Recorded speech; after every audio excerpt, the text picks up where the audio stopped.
বঙ্গোপসাগরে সৃষ্ট লঘুচাপটি নিম্নচাপে পরিণত হয়েছে এবং এটি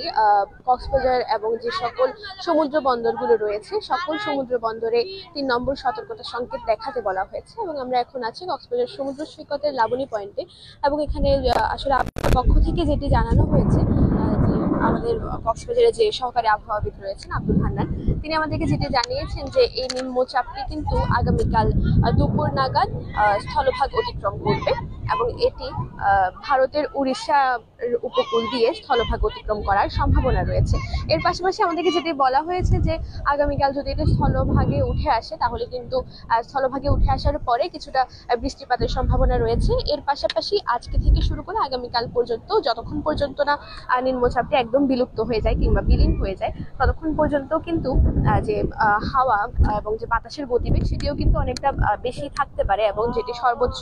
60 কিলোমিটার বেগে বাতাস হতে পারে বলে আমাদেরকে আবহাওয়ার পক্ষ থেকে জানানো হয়েছে। এবং এর পাশাপাশি আমি আসলে যেটি বলছিলাম যে সৃষ্ট লঘুচাপটি নিম্নচাপে পরিণত হয়েছে, কিন্তু এটি নিম্নচাপ থেকে ঘূর্ণিঝড়ে পরিণত হওয়ার কোনো রকম সম্ভাবনা নেই, কারণ ঘূর্ণিঝড়ে পরিণত হওয়ার জন্য একটি নিম্নচাপকে যতটুকু চাপের প্রয়োজন হয় কিংবা যতটুকু বিস্তৃতি বা যতটুকু জায়গা এর পাশাপাশি যতটুকু বাতাস কিংবা সবকিছু মিলে যেটি দরকার পড়ে সেটি কিন্তু আসলে এই নিম্নচাপের ক্ষেত্রে নেই, যার কারণে এটি নিম্নচাপ থেকেই এটি সরাসরি স্থলভাগে উঠে এসে এটি বিলীন হয়ে যাবে। এটি থেকে কোনো রকম ঘূর্ণিঝড়ের কোনো রকম সম্ভাবনাই নেই বললেই চলে।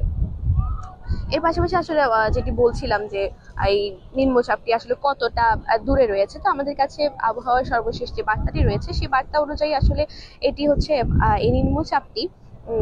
উত্তর পশ্চিম দিকে অগ্রসর এবং ঘনীভূত হয়ে চট্টগ্রাম সমুদ্র বন্দর থেকে 710 কিলোমিটার পশ্চিম দক্ষিণ পশ্চিমে রয়েছে এবং কক্সবাজার সমুদ্র বন্দর থেকে 670 কিলোমিটার পশ্চিম দক্ষিণ পশ্চিমে রয়েছে। মংলা সমুদ্র বন্দর থেকে 575 কিলোমিটার দক্ষিণ পশ্চিম এবং পায়রা সমুদ্র বন্দর থেকে 575 কিলোমিটার দক্ষিণ পশ্চিমে অবস্থান করছিল। এটি আরো উত্তর পশ্চিম দিকে অগ্রসর হয়ে ঘনীভূত হওয়ার সম্ভাবনা রয়েছে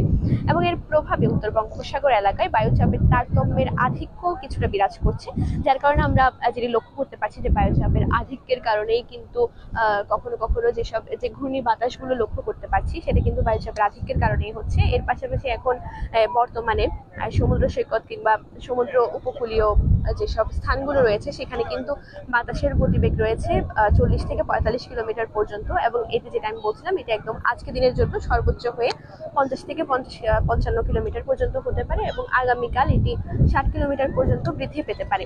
এবং এর পাশাপাশি যেটা বলা হয়েছে নিম্নচাপ কেন্দ্রের 44 কিলোমিটারের মধ্যে বাতাসের সর্বোচ্চ একটানা গতিবেগ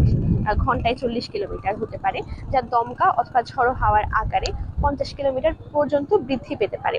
এবং কক্সবাজার, চট্টগ্রাম ও মংলা এবং পায়রা সমুদ্র বন্দরকে 3 নম্বর সতর্কতা সংকেত দেখিয়ে যেতে বলা হয়েছে। এর পাশাপাশি সতর্কতা সংকেতের কারণে উত্তর বঙ্গোপসাগরে অবস্থানরত মাছ ধরার নৌকা ও ট্রলার সমূহকে পরবর্তী নির্দেশ না দেওয়া পর্যন্ত উপকূলের কাছাকাছি থেকে সাবধানে চলাচল করতে বলা হয়েছে। তো আবহাওয়ার পক্ষ থেকে আসলে এই যে নোটিশটা ছিল এর মোতাবেক কিন্তু আসলে যেটি বলা যায় যে যদি ভারতের এই নিম্নচাপটি যদি ভারতের উড়িষ্যা হয়ে এবং উপকূলে গিয়ে একদম বিলুপ্ত হয়ে যায় কিংবা স্থলভাগে উঠে আসে তখন কিন্তু কিছুটা আংশিক যে নিম্নচাপের যে প্রভাব সেই নিম্নচাপের প্রভাবটি কিন্তু আংশিকভাবে মংলা ও পায়রা সমুদ্র বন্দরের দিকে পড়তে পারে, কিন্তু যেহেতু আমাদের কক্সবাজার কিংবা যে সকলই সমুদ্র বন্দরগুলো রয়েছে সকল সমুদ্র বন্দরে কিন্তু এইসব নিম্নচাপ কিংবা ঘূর্ণিঝড়ের অনেকটা প্রভাব পড়ে থাকে, যার লক্ষণ আমরা দেখতে পেয়েছি কক্সবাজারে। আজ সারাদিন বলতে গেলে একদম কখনো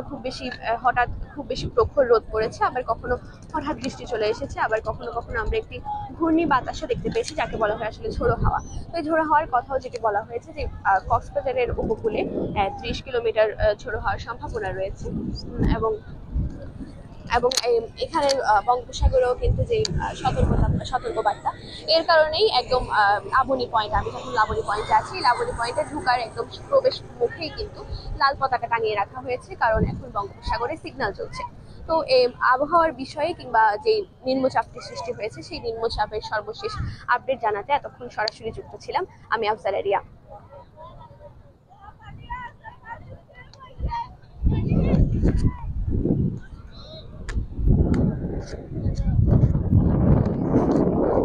Thank you.